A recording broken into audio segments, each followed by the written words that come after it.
Welcome to the Belief Breakthrough Show, where we believe that you can achieve the life you dream of simply through shifting your perspective and breaking through your limiting beliefs. With your host, Tina Encarnacion, the author of Stuck in the Fire, a story of resilience, trauma and abuse coach, an energy healer, and Reiki master.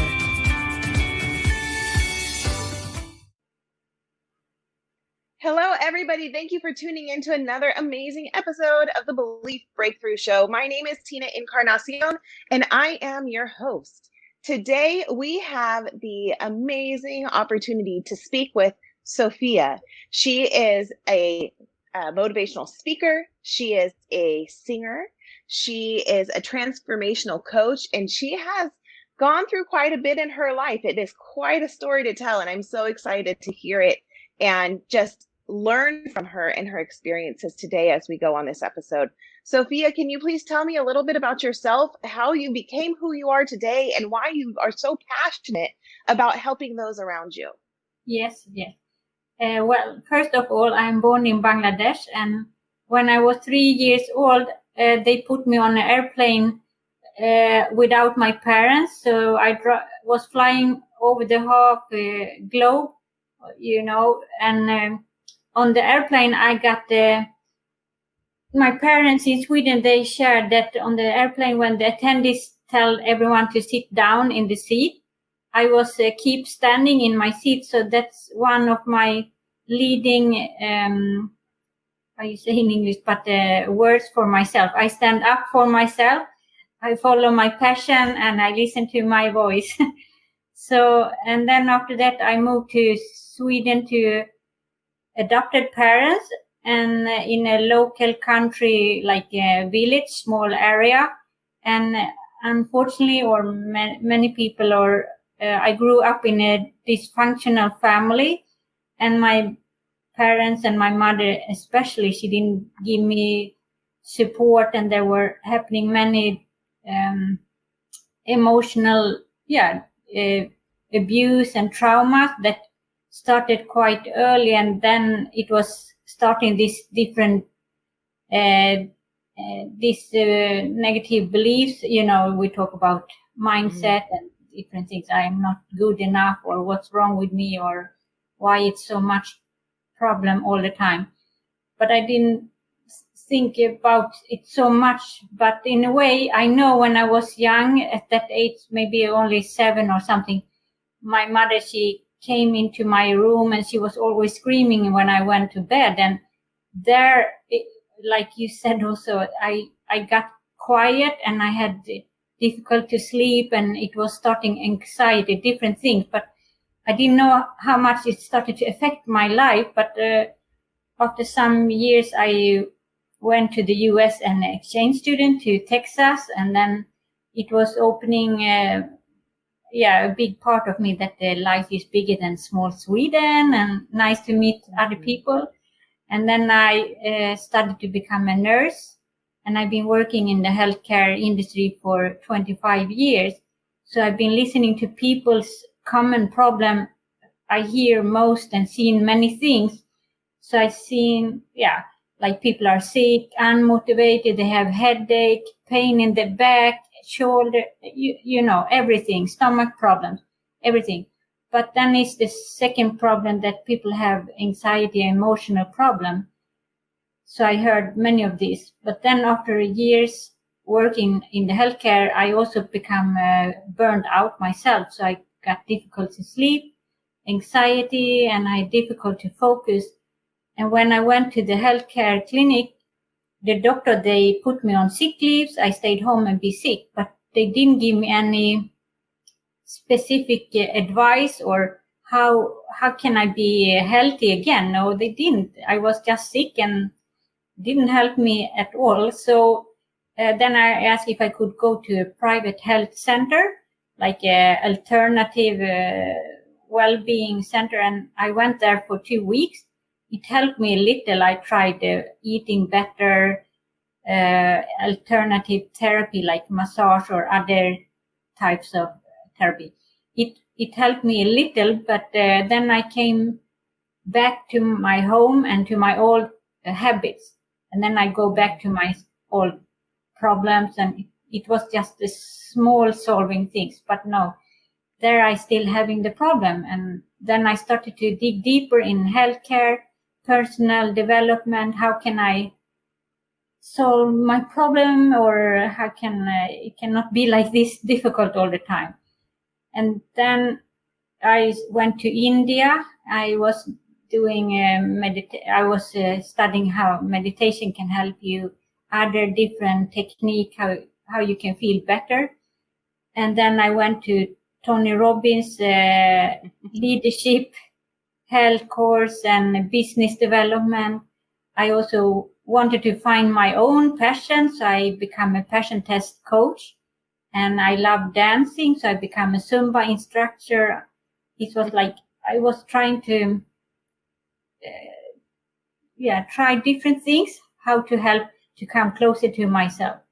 And then I also become a MIT instructor, is trauma-based technique, also how you can resolve like your emotional trauma on different level. And I'm also Reiki master like you. Wow. So it's like I've been trying to see what do I need, or what different things. Yeah, so you're just getting experienced in everything you can to help heal the people around you and heal yourself as well. Yeah. Yes. It sounds like, yeah. Let's go back to, you realized as you were going through nursing that so many people were coming in with physical ailments, and they also had a secondary ailment, which was emotional. Yeah. And so through all of this different learning and certification that you're going through to try to help yourself go within and find yourself and heal yourself, and also help those around you, have you realized that, have you seen or acknowledged a mind-body connection between the physical ailments and the emotional ailments? Yes, I do. But working as a nurse, they don't give you the space to help the patient in emotional level. No, not, in the holistic world. No, they don't. But I see, of course, I do. So yes. So are you bringing that knowledge into your practice of a transformational coach with the Reiki energy healing, with the MIT healing, with all of that? Are you opening up those doors for those that are looking for new holistic healing abilities? Are you starting to create that practice of your own to bring those healing modalities in to help those clients? Yes, I do. It's like we have a expression in Sweden. It's like you have a table with different dishes, and that is this different technique. I choose what is suits you best, your problems best. So maybe some person is more talkative. You talk, and then you maybe rephrase some limiting beliefs. Some other needs energy level healing. So it's like I adjust to your needs. Yes. Awesome. And how have you put those practices, now that you've learned Reiki, you've learned MIT, you've learned different healing techniques, meditation, things like that? How are you putting them into practice in your life to begin to heal the trauma that you've carried through your lifetime? Well, for myself, I take time every day to take time for myself, have more solitude, and also meditation, or I listening to this meditation music, go out in the nature. Also, sometimes before I had too many activities, so I didn't hear my inner voice. So that's why also I give myself more solitude or alone time, so I can listen to what does my body or emotion tells me. You definitely have a lot going on in your life, for sure. I was researching you a little bit, and I saw that you were a singer. I saw you up on stage and everything. And then I also saw that you were a public speaker and all of this different thing. I was like, man, she's got so much going on. Like, how does she keep it all organized in her head? Like, how does she do it all? And I could imagine that's where the burnout came from, is you having your hand in so many different pots, trying to find what fits within you, what heals what's the salve to your soul, right? And so when you hit that burnout, when you hit that wall, when you realized too much is going on in my life, what tools did you put into practice to kind of overcome that burnout and restore yourself? Well, one thing that I teach, and also to myself, that is like, maybe I have to rediscover myself. What is my priority or my passion now? And then it's also in my passion test coaching. I help others, but I use it to myself also to, instead of have 10 things, different passion, I choose like 1, 2, 3, and then I have to schedule my passion, but also my time. What do I have time with? It's some other people don't have passion at all. And some, in my case, I have several. But I just say I'm a stand-up comedian. I'm not a singer, but it doesn't. Oh, okay. Yeah. Okay. I thought, for some reason, I thought it said singer on your profile. I was like, okay. Yeah, I was doing stand-up comedy in New York, by the way. So I'm like this, follow my passion to pursue my dreams. That's one way. So what is passion coaching? What does that look like? How does that work for others?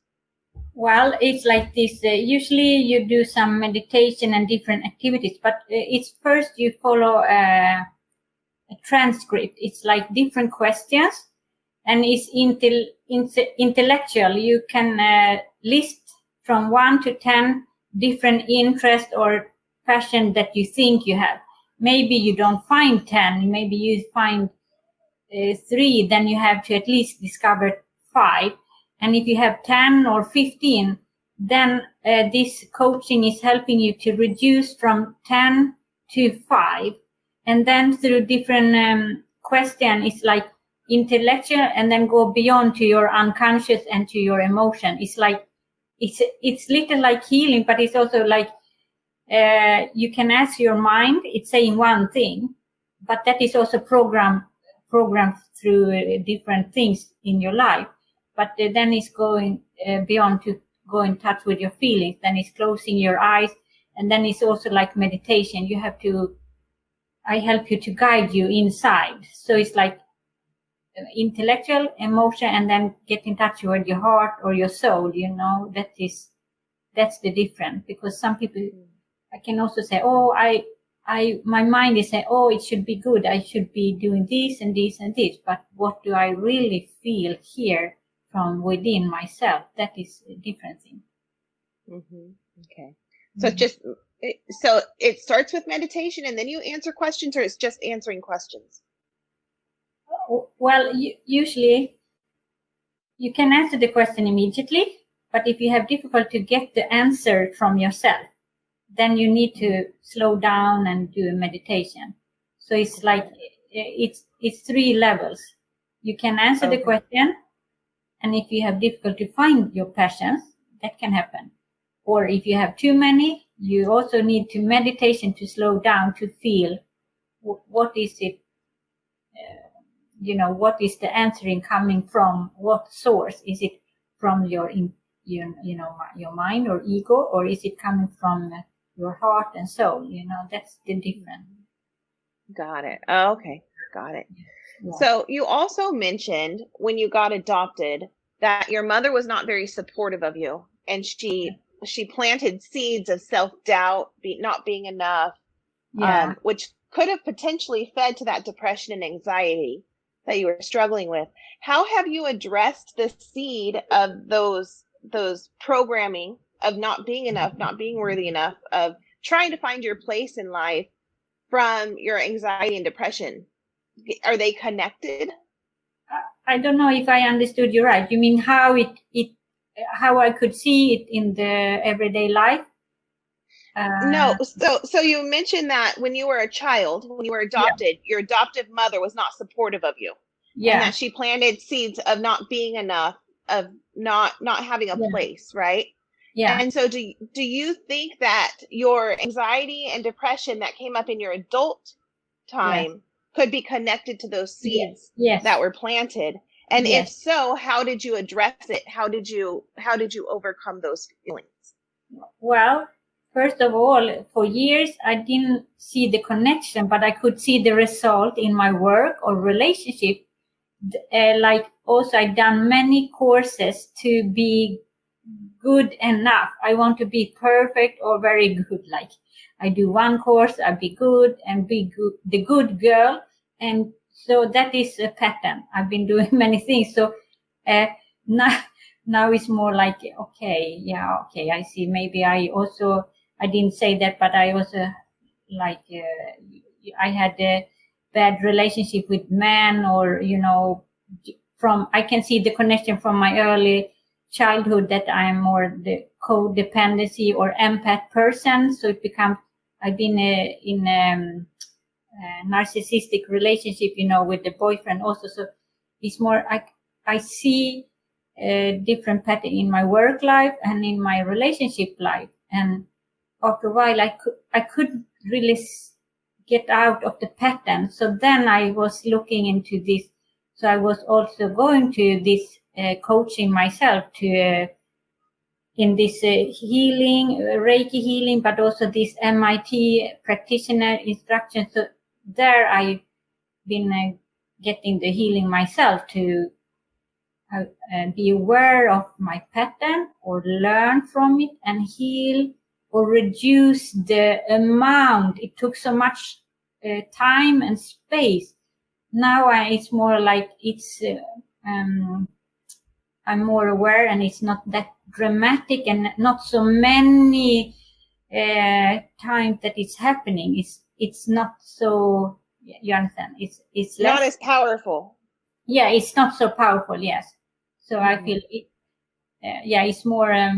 Before I felt I couldn't control things or events in my life, in my work, or in my relationship. Now I feel I can more be in charge of myself. Like the emotions are not driving my life. Absolutely. Yeah, I get it. What is the biggest lesson you've learned in your life that has impacted you to begin your healing journey? Well, the biggest point was when I was burned out myself, when I was working as a nurse, and when I went to the doctor, and they didn't give me any suggestion or method or keys or solution how to get back. And that I get a big changing point for myself. This doesn't work. I need to get help, or at least help myself, or I don't know where to go. So that was the big changing point. Yeah. And so that lesson was the doctors can't help you because this is internal, and so you've got to seek that lesson yourself. Is that what it was? Exactly. They can just see they can listen to your physical complaints, but because it's many times or mostly emotionally connected, they cannot see, they don't have a solution for it. And I can share another thing. Well, it was another also, I had diffuse symptoms of something else, and that was also, I went to different doctors, and it took many years before one by chance check up one blood sample for something, and then they find I had some hormone, how you say, not cancer, but it was a tumor, but hormone tumor things. And it's also like, I know also this is on emotional level. It's like some triggers that is blocked or trauma that is in the body is not released. So then I understand they don't help you really. They don't have the solution. And they have some medicine, of course, and they can help you on different levels. They can give you a sleeping pill, but that doesn't help your sleeping, the source of your sleeping problem now. Yeah. So once you realized that hormone tumor was created due to trapped emotions, how did you address that so that you could heal yourself? By the way, that's my own conclusion, or I think so. But well, I don't have any. How can I say? I think it's more I've been going deeper inside myself and go deeper and try to go in the healing. I also use healing for myself. I do Reiki healing on myself most every day, or meditation. And it's like my body is telling me, you don't feel good. You are, repressing something that is going on. It's like, hello, listen to your body. And it's Absolutely. more, it's like a wake up call. That is what I feel to myself. Okay, I have to listen to myself. And okay, because I usually do many things to distract myself. That was also a previous pattern in my earlier childhood or teenage or early, when you grow up. Or that's my defense mechanism. Like I was not comfortable in my own skin or my body. I didn't feel calm or relaxed. So it was like everyone has different, how you deal with different things. But I was doing different things to avoid being with myself because I didn't feel comfortable with my emotion or anxiety or the trauma that was taking attention, but I didn't know how to heal it. That's the problem. Yeah. So then I've been doing the healing, going to different coaches and different therapy to heal myself. And then I put on together a concept that I think works for me. So that's why I want to help other people. Yes. That's amazing. Yeah. It's so awesome that you're willing to use your own life experiences and what you've learned to reach out and help other people that are currently struggling through the similar situations of yourself. Yeah. So. Yes. I want to thank you. I really love that. And I think I miss that too. When you grow up, people didn't talk about it. So I understand it's important when I listen to you and myself. It's like, it's so important to have other people to listen to and to coach and get guidance, because not many people are aware and enlighten you. They don't know. Absolutely. Definitely. And it's really beautiful to watch the world starting to open up to the possibility of healing, because like you said, we're so busy running from our trauma and our abuse and our emotions. We don't want to process it, right? So we just make ourselves busier and busier and busier until we burn ourselves out. And then we're like, well, now what? You go to the doctor and the doctor's like, well, we can give you some medication, but that's all we can do, because the true healer is within yourself. Yeah. Right? Yeah. And so the world's starting to open up to that concept and that idea. And as the individuals start to heal themselves, they'll actually start to heal the world. Because as you heal yourself, you release that trauma, you release that anger and the negativity and the hatred and the bitterness that is fueling the hate in the world. And so as each individual heals themselves, they literally heal the world. And so that's why we do what we do, right? To not only heal ourselves, but to also heal the world. Yes. And another thing, I don't know, but you think or agree. Another thing that I'm trying to accept, because it takes so, wasted so many times or years. I wanted to get help earlier, and it's the same thing for other people. You could discover these things 10 years ago, much faster. So that's why I want to help other people, instead of you running around and trying one thing there and then and people don't know. And you know what I mean? You save money and you save time, your body, and feeling happiness and similar to you, I also went through that experience of going to different healers and different coaches. And then once I was able to find my healing and see what worked for me, I went back like you and learned those different healing modalities and have brought them all together. So now when I see my clients, I offer them coaching along with Reiki, along with essential oil protocols, along with nutrition support, along with exercise routines. We do it all together. I refer to my healing modality as whole body healing, because it heals mind, body, and soul and spirit. Yeah. And so you're not running like a chicken with your head cut off going, who do I go to next? Where do I go next? It's like one-stop shop. Here you go. Let's fix this. Let's deal with it. Nice. And so just like you. Yeah, I do the same thing. No, it's so nice to hear, because that is in my program, or what I help other. Because if you go to, a PT personal trainer, you get good ideas and exercise, but you miss the whole picture. You don't have a holistic approach. And then you are still stuck. Okay, I have problems sleeping. Okay, you can get the sleeping pill, but that doesn't help. So you need someone to see the whole picture and get some more puzzles. Absolutely. Absolutely. Yes. Sofia, thank you so much for giving us your time today and sharing your knowledge and expertise, letting us see the journey that you've traveled through and the healing that you've been able to find for yourself and offer it to the world to help them heal as well. Do you have any last things that you want to say? Can you tell us where people can find you if they want to work with you?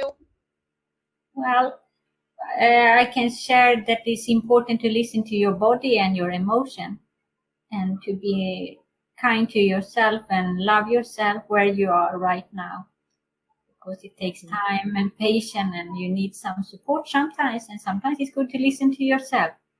And by that, you can find me on sofianordgren.com, on my webpage, or on my YouTube, Sofia Nordgren, or Instagram, Sofia.Nordgren. Yeah. Awesome. And you guys, she spells her name SofiaNordgren. So if you want to find her, you can find her on sofianordgren.com. Thank you so much for coming onto the show today, Sofia. Yeah. And all of you, thank you for tuning in once again to the Belief Breakthrough Show. If you have not yet subscribed to the channel, please do so you don't miss out on any new episodes coming out. We go live every Monday and